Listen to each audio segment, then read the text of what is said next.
Today, we're going to talk about how fraudulent the king of heroes in Fate really is. Gilgamesh, aka the king of heroes, talks all that. Bro is above everyone else. Yet why is it that this dude gets slandered? This dude gets robbed? This dude just gets...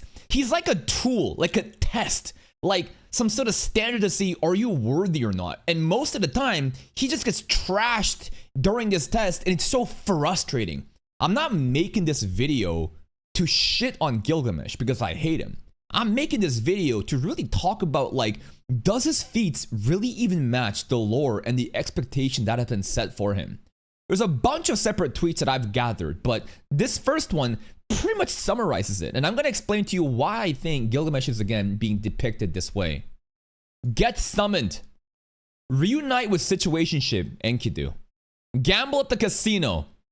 And Loki get leeched and aura formed by Hansa because bro decided to use the king's luck against him. Throw jealous fit when Enkidu is nice with anyone else aside from you. I mean... He did have a little talk with Richard about how Enkidu acknowledged them, right? Defeat none of the people you fight. Was he going hard though? Was he trying? He kind of shows up and kind of like teases and toys with them, but he didn't defeat anyone. That is a truth too. Obviously, we're exaggerating the claims here. Get taken out first in a 13% Holy Grail war. I don't think Gilgamesh is gone just yet. I did not see his body vanish. It's looking really fucking bad. But if he truly is the first one gone, damn, that is embarrassing. Another amazing showing from the King of Heroes. We can clearly see that Star Shonagon here has an agenda and does not like Gilgamesh at all. Taken out first in a 13% Holy Grail is generally fry me. It can't be this dire. I'm new to the Fate universe, and this guy is supposed to be the strongest servant ever, especially on Reddit. Ain't no way he's dead. Might go. See, this is it. Everyone is like, what the fuck? Ain't this guy supposed to be him? Why is he getting trashed over and over again?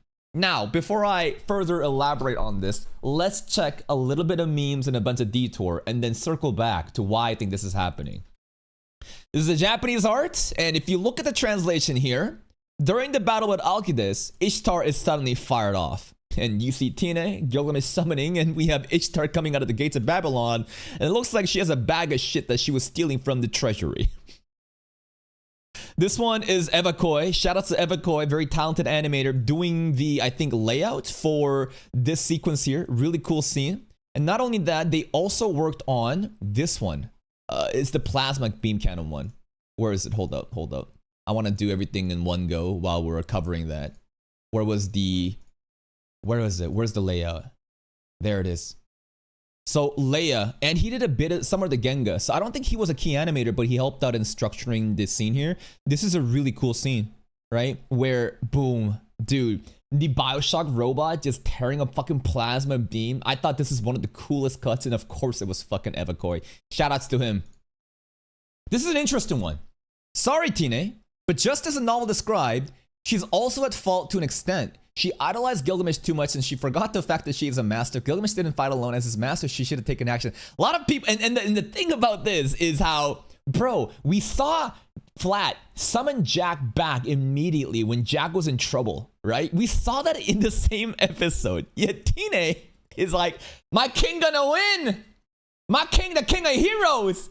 She just be spamming fucking death flags over and over again. We did get to see a crazy character acting, but apparently there's some extra lore here. You can win, Lord Gilgamesh. I know you can. Tine, who has been watching the clash from top of the floor of the casino hotel, instinctively clenched her fist. The grotesque bowman who called himself Alcides must be one of the most dangerous opponents in his Holy Grail war. But what Tine saw of the exchange convinced her that her own servant, Gilgamesh, would triumph. He seemed to be deflecting all of his opponent's attacks, and these 9 bow shots that seem to be a noble phantasm must be one of Alcides' trump cards. 9 lives, again, the other variant that we saw when Shiro used in Heaven's Field. Judging from the circumstantial evidence, Alcides possessed a noble phantasm that stole his opponent's noble phantasm, which smacked the foul play. But the way things are going, Gilgamesh would not even need to draw Ea. This is your fucking problem! You fucking always don't use Aya and then you get shit on. Now, against Alcides though, he's baiting it, right? I don't know if Alcides will be able to steal it. If he's able to truly steal anything no matter what, that's fucking crazy. But Alcides is definitely baiting Aya to come out. The Sword of Rupture to unleash Enuma Elish. So there will be no risk of being stolen. Okay, so you're telling me there's no risk of it being stolen. Why? Because it's not being drawn. More than anything else, it was Gilgamesh's attitude, which betrayed not an ounce of fear or distress that made Tina feel relieved. I would expect no less, my king. Tina just doing tricks off of it, bro. Oh, yes, king! Who made that mess? Who made that mess, Tina? You did, king! The words Tina could not suppress were not those of a maid seeking to reclaim her land. They were the words of a child who has yet to fully mature, entranced by the king or hero's radiance. That's kind of significant considering, again, Tina's motivations. What are you? Is this really the type of person you are that wants to reclaim, you know, Snowfield? Like, what are you? That's what Gilgamesh is trying to make Tina realize, right? Tina Shelk has forgotten that while she was a retainer of the king of heroes, she was also Gilgamesh's master, aka command fucking spells. And Tina was unaware that however great and exalted at being the Gilgamesh might be, even if the king of heroes abandoned conceit and carelessness, the Holy Grail War was not so soft that it could be won without master and servant fighting as a team. As a team. I think that Gilgamesh would have been mad if Tina used her command spells to summon him back, just like what Flat did for Jack, because Gilgamesh has that pride. But at the same time, god damn, bro, it does frustrate me that, like, bro, what the fuck? It's crazy, bro. It's fucking so frustrating. Next up, friends, reminder to bring your keys before you head out today. He just had to fucking toss out the keys, bro. Like, he could have just taken it. He could have trashed it somewhere else. Now, instead, you had fucking Philia, aka Ishtar, walking through the caves and she picked it up. She did her homework, man. Honore? And Enkidu trying his best to save Gilgamesh. Bro got the, what is this? The debilitator, whatever. You know? Now, Enkidu did help Gilgamesh once, right? Well, which attack was it? I think it was Ishtar. Was it? I don't think it was against Richard. But there was one Enkidu pulled up, right? It just, you can't keep pulling up. Little John Glaze. Little John Glaze here. I owe John Face Strange Fake an apology. I really wasn't familiar with this game. Apparently, he was even cooler in the source material, where the anime just kind of had a quick scene of him getting a hit in, but apparently, John and Flat worked together to kill Alcides, and then he resurrected. That's some content that got skipped over, apparently. This is our King of Hubris. More Gilgamesh slander. So, this is the Dean version of Fate Stay Night, the Saber route. So it looks like, hey, Saber reaches Gilgamesh. Pretty cool to see. This is versus Shiro Unlimited Blade Works, where Gilgamesh calls him a faker. You can't do anything. You're the fake. And then the fake is actually beating him because he's actually a perfect counter. And Gilgamesh waits too long to use AM. By the time he draws it, it's too late. Womp womp. Heaven's Field, where Sakura eats him. So funny how he eats his leg, and the first thing Gilgamesh is angry at is the fact that he's kneeling. Not that his leg is gone, but the fact that he is, you know, at a lower angle of eyesight to Sakura. And Fate Strange Fake. Just fucking unfortunate. And even more, I guess, from FGO. You know, what's happening to Gilgamesh here? Why is he in a robot? I never really read any of the FGO stuff. This is narrow, right? And you have Gilgamesh in a fucking robot thing. I don't know what's happening there. All right, here's some more slander. So here's the reference of the original meme. Let's look at it. Twin got put on his back. No, Twin! His shoe! You don't got a shoe. I got a really clean socks, though. And here's Gilgamesh. We have Ishtar stepping on him. We have Alcides standing in the corner here, and his MP, no. The slander, bro. The Gilgamesh slander is fucking crazy. Next up, we have, what is this? This war is way too much of a madhouse. The Gilgamesh who served as a final boss so many times ends up as the first one eliminated, and again, more people just kind of expressing their just anger and frustration that their goat is just being just bopped, done. How could Evakoi do this, bro? Evakoi animated this scene. Evakoi killed Gilgamesh. How could they do this, man? Sources tell me Gilgamesh is stable, please God. And this is Gilgamesh. Literally, it's a Gilgamesh account. God, bro, come on, bro. He's farming his own. This is some, you betraying your own fucking profile pic for fucking updates on Twitter? Come on. This is, she better than me? What is this? Hold up. Fuck, stop playing it. She better than me? Because I would have spammed 3 command spells for Gilgamesh to use Enuma Elish as soon as I saw them plotting. But I'm sure a lot of people would say Alkidus would have just stolen it. Alkidus would have just stolen it. That's my king of jobbers. Again, the same fucking images being shared again. The joke is that Lancer always dies first, but hilariously Gilgamesh has a higher death count. Lancer is very unlucky and gets shit on, but Gilgamesh, every time he pulls up, very rarely does he even do anything, right? Again, king of jobbers, Donut, popping off at the Sakuga of, the scene, really cool scene. Nice character acting, true. Tine was honestly very beautiful character acting here, right? If you look at like the face, every frame, it's gorgeous, man. At what cost though? She's screaming because she realized she summoned the king of bums. I see it's very easy to get to hit a banger on Fate, fandom on Twitter.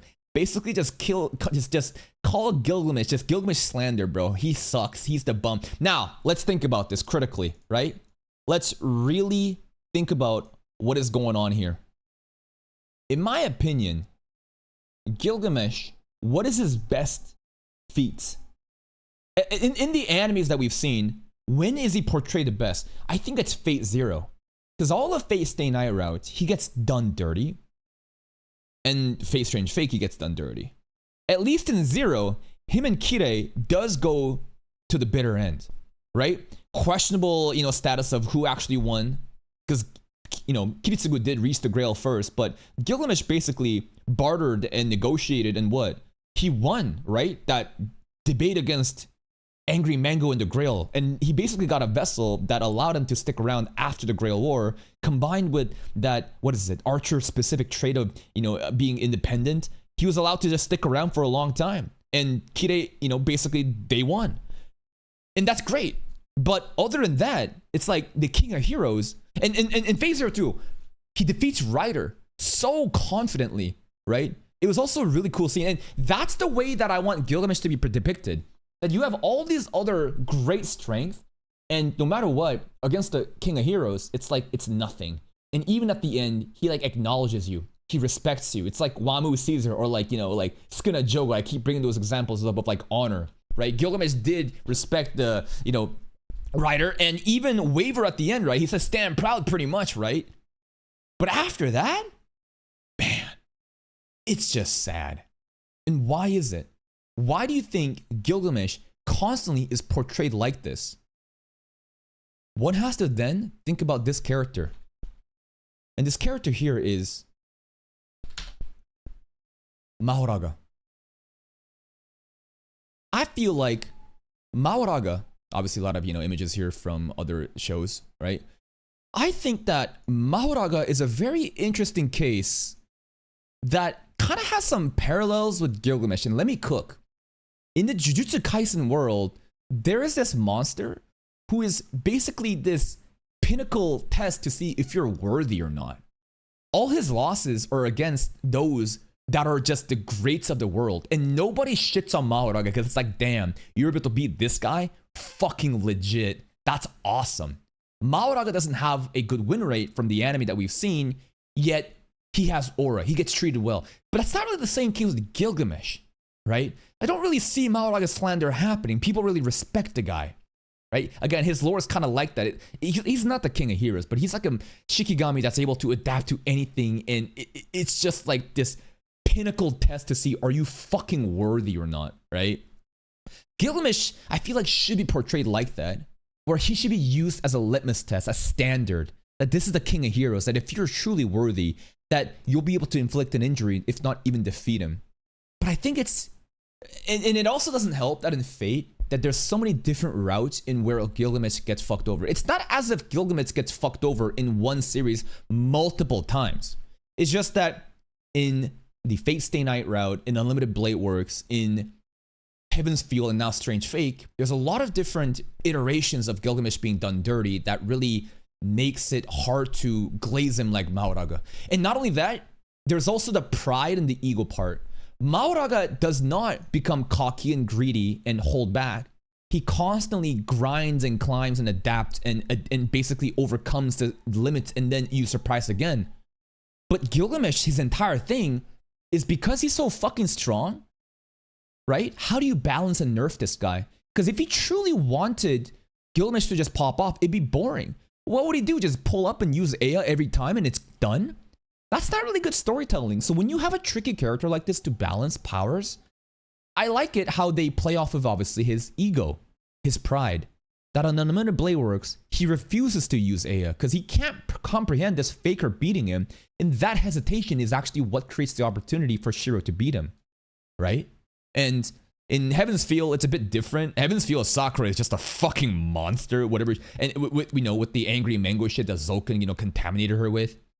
In Fate Stay Night, in the Dean Works, I don't really know what's going on. But again, I think it's this combination of Gilgamesh being so overtly cocky and his ego and pride holding him back. And then he gets fucked over after talking all that shit. And that's it. It's the fact that, like, these two characters, you don't see Maoraga really talk. He don't really talk shit. He's just like a humble guy that just smiles and continues to move forward, and everyone likes that. But people don't like a cocky dude who has such a high lore of being the king of heroes, yet he gets trounced and shit on. And a lot of people's like, damn, look at him go again, bro, talking all that shit, but you don't show anything. I would love to see Gilgamesh have a redemption. I would love it if he actually, like, pulls up and stands on business, and I can feel the aura and, like, why people call him the king of heroes, rather than him being used as a test and some sort of tool, some sort of example to really hype up other characters. I think that's been done plenty of times. It's just, goddamn, can this guy catch a fucking break? Again, I don't think he's really done just yet. There's that potion of youth or whatever, and, you know, and he didn't even disappear all yet. I think he's gonna come back nerfed. We'll see about that, but damn, it's just sad to see the king of heroes like this, bro. He's the king of frauds.